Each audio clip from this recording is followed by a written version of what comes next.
Hey friends, Shay here. So, as you're watching this video, it is my 39th birthday. Yay! So, with that said, I am here to tell you 40 books I would like to read before I turn 40.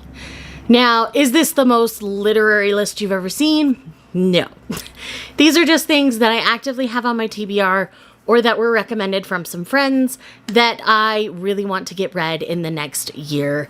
It's kind of a fun way to do a longer form TBR for me and a little bit of a challenge to have these books that I'd like to read before I turn 40. So with that said, let's go ahead and dive into this list.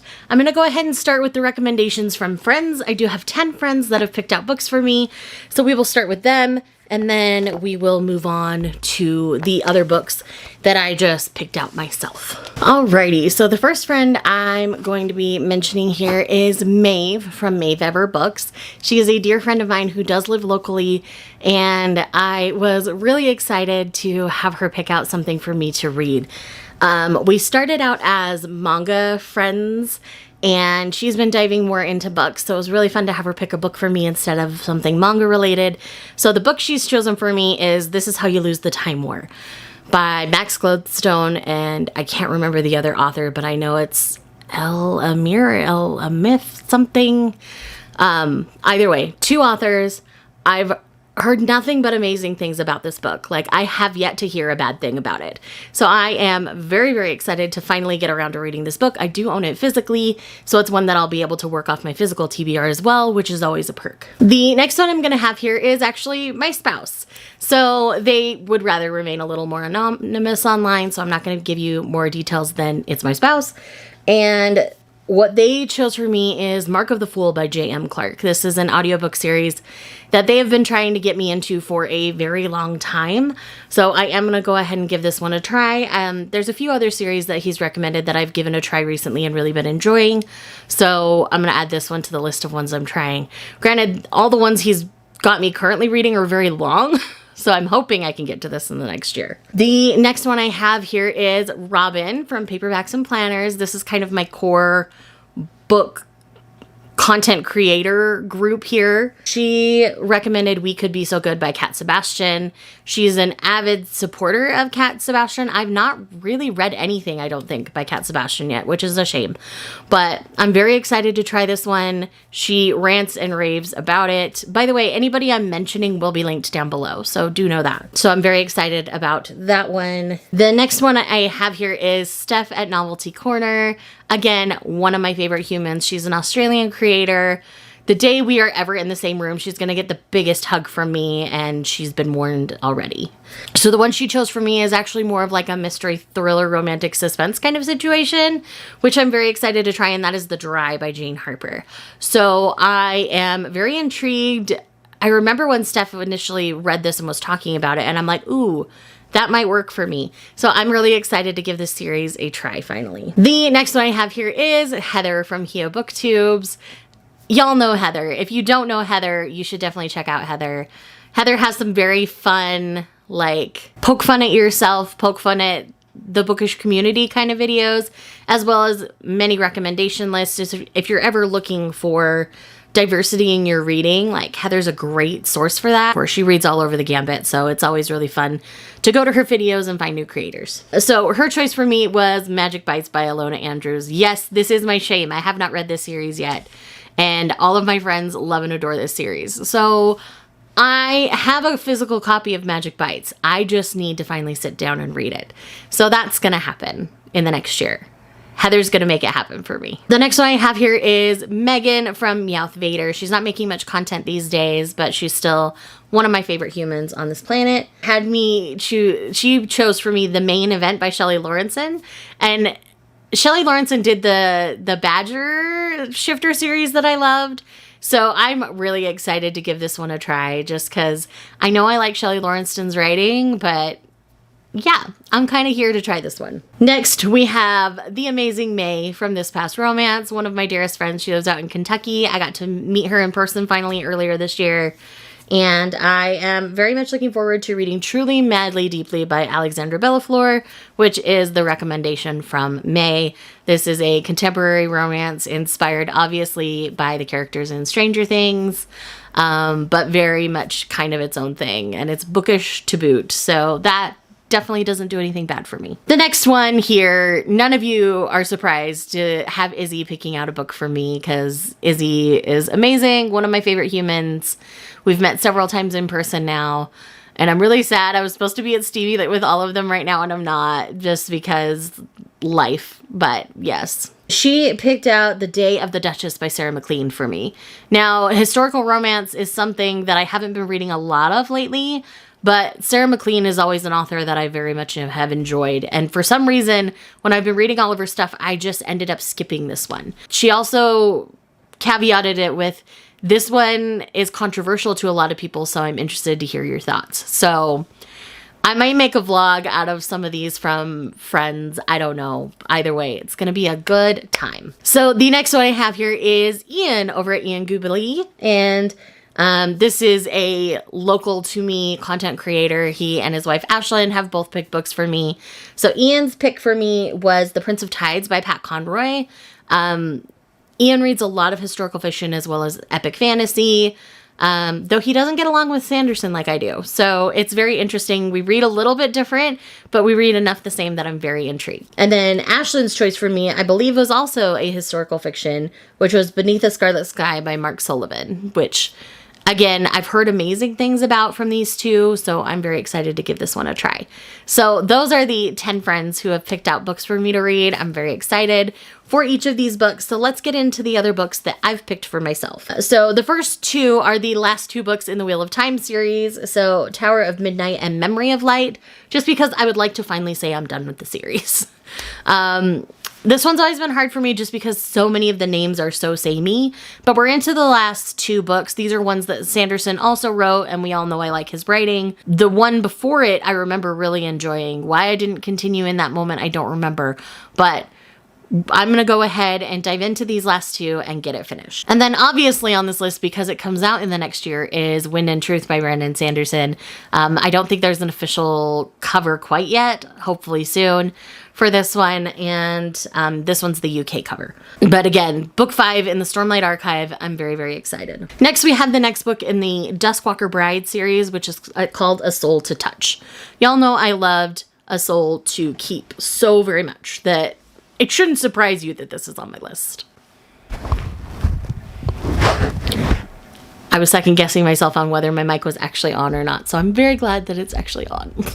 So yes, A Soul to Touch, very excited to continue that. The next one I have here is Betrayal Road by Christine Feehan. This is going to be coming out in August. This is the next one in her Torpedo Inc. series, which I really enjoy this series. It's kind of a vigilante motorcycle club romance series. It's one that's not going to work for everybody, and I'm totally okay with that. Her writing doesn't work for everybody, but it sure is working very well for me, and I am very much looking forward to this next installment. The next one I have here is Primal Mirror by Nalini Singh. This is it might have just barely came out or is coming out soon. The most recent in the Side Changeling Trinity series, which is, you know, just a continuation of the Side Changeling series. I really love this series a whole lot. Nalini's writing is absolutely fantastic, so I'm very much looking forward to it. The next one is the traditionally published Ruby Dixon that's coming out later this year, which is called Bull Moon Rising. So I'm getting kind of Morning Glory vibes from this, and so I'm very excited to get it read soon. The next one here is one that I actually have an arc of, but I just haven't read yet, and that is Can't Spell Treason Without T. This is supposed to be an amazing cozy fantasy, a little bit of a mystery element to it if I remember correctly, but I am very, very excited to finally get around to trying this one out. And then I've got A Daughter of Fair Verona, which is one that I love all things Shakespeare. So A Daughter of Fair Verona scratches that Shakespeare itch for me. I don't remember too much about the plot of this one, honestly. This is one that I got approved for on NetGalley, but I haven't gotten around to reading yet. I did go through my NetGalley and pick out some of these to kind of push myself to get to my NetGalley books. I've been bad. So very excited about this one. The next one is Rift of the Soul, which is by Faith Hunter. This is the next installment in the series that I absolutely love and adore from her. It's the Soulwood series, I want to say. I don't remember. But it's been a minute since we've gotten like a full-length novel. There was kind of a collection of stories in between, so I'm very excited about a full-length novel from it. Next, we have The Pomegranate Gate. This is one that is greatly inspired by the Greek myth of Hades and Persephone. So obviously, I'm going to be deep diving into this. That's why I asked for it on NetGalley. I just need to read it. Read your books, Shay. Read your books. The next one I have here is Cathedral by Ben Hopkins. This is one that's been on my radar for a long time.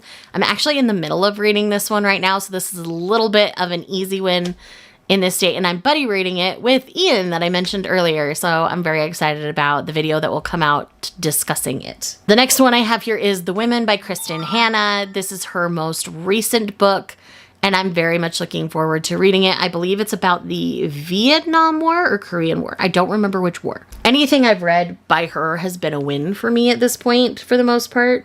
So I'm very much looking forward to reading this next one. I already own it. I just need to read it. And then I have Changes of Heart by Kate Canterbury.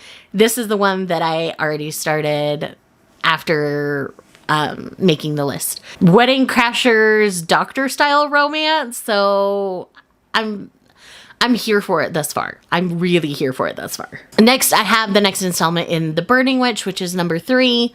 I don't remember if it's out yet or out soon, but either way, we'll be reading very soon because I really love the series.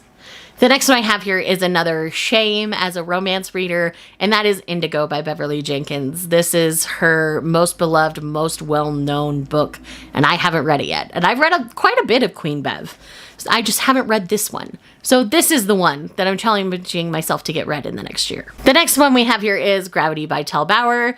No one is surprised to see Tell Bauer on this list after the way I fangirled about Tell Bauer in June. So very excited to be reading more Tell Bauer. Next we have Atalanta by Jennifer Saint.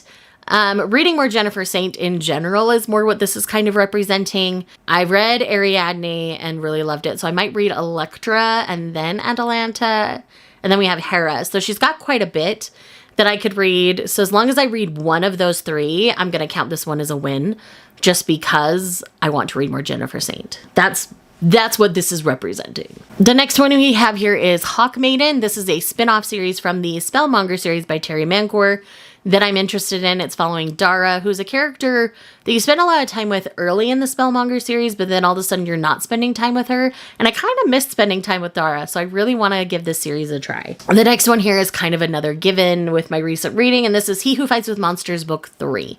I've read the first 2 books in this series and really enjoyed it. And so I'm really excited to continue on with this series. The next one I have here is The Phantom of the Opera. So I have not ever technically read this book in English.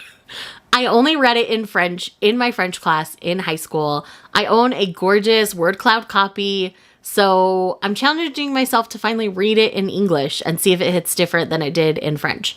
This is very different from the musical, so if you're expecting the musical going into the book, you're not going to be happy with that, but it's still so good from my memory that I'm going to test it out and reread it in English for the first time. The next one I have here is Fireheart by Emma Hamm. I've read a lot of Emma Hamm in the past, and I just haven't read anything from her in a little bit. This is her dragon fantasy series. So I'm very excited to dive into this and give it a try. I've heard amazing things thus far. So again, very excited about this one. The next one I have here is one that's been on my list already for this year, so I'm really hoping I get it done. And that is the first book in the 7 Brides for 7 Aliens series by Honey Phillips. And it's called Artec. So I love the whole 7 Brides for 7 Brothers style trope to this alien romance series.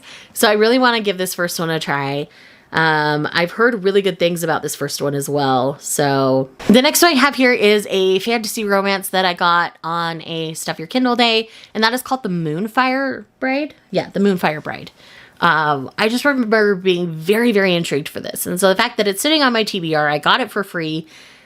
I haven't had any pressure to read it at this point, but every time I see it in my Kindle, I'm like, oh, I should try that. So that's why it's made this list, because I really think this will give me that push to finally pick it up and try it. The next one I have here is one that Steph picked out for me in a different format for me to read this year, but it's one that I'm still very interested in, and that is Red Dirt Heart. This is supposed to be an Australian-based cowboy romance that's male-male, so I'm very intrigued. So we will see how I do at that point. The next one I have here is another one that I got on Stuff Your Kindle Day, and that is The Gardener and the Water Horse. This is supposed to be very much a fae, kelpie style romance. And that is something that very much intrigues me because I love the whole culture behind fae creatures more so than just fae themselves. Like the creature side of that is what's intriguing to me. And so the water horse is the kelpie. So if I'm remembering the description right, that's what it's kind of supposed to be. So again, encouraging me to read my Kindle TBR as well. The next one I have here is Melting Snow by Leora Gonzalez. She has an alien romance series that I really enjoy. This is one of her contemporaries, so I'm really excited to try that. And then I have Lord of the Abyss. This again is just gonna be a romance that I got. I remember being very intrigued when I first got it. So, never mind. This is the Nalini Singh that I got for like really cheap or with a gift card or something for a like paranormal. I think I got it for Love in the Night a few years back and I still haven't read it. So yes. And then I've got Rafe by Rebecca Weatherspoon. It is a crying shame that I have not read this book yet. I've read other Rebecca Weatherspoons and absolutely loved and adored them. So I just need to finally pick up Rafe and do it. This is supposed to be a male nanny romance. And I've heard it's done very, very well. So very excited about that. And then the last one for this list is going to be The Ippos King by Grace Draven. This is the third book in the same world as... what's it called? This one. I can't remember the title right now. I'll insert it right here. This one. The very popular one with the potatoes. Like, I remember everything about this book except its title right now. That's so embarrassing. Oh my gosh. Proof I'm getting old. Okay, friends. So those are 40 books that I'm hoping to read before I turn 40. So within the next year. If you're here just because you love me, leave me a birthday cake emoji because you're seeing this on my birthday. If you have any things you think I like and would love to see me read in the next year, feel free to leave them down below. I'm always open to suggestions from people. And if I already have them on my TBR, maybe I'll make a video out of it. Who knows? Anyways, things are finally starting to kind of settle down. Content should be picking back up. Sad Girl Summer is kind of ending. That mood, that melancholy over me is kind of leaving me as well. So you should be seeing more content very soon. Thanks again for watching, and I will see you guys in the next one. Bye.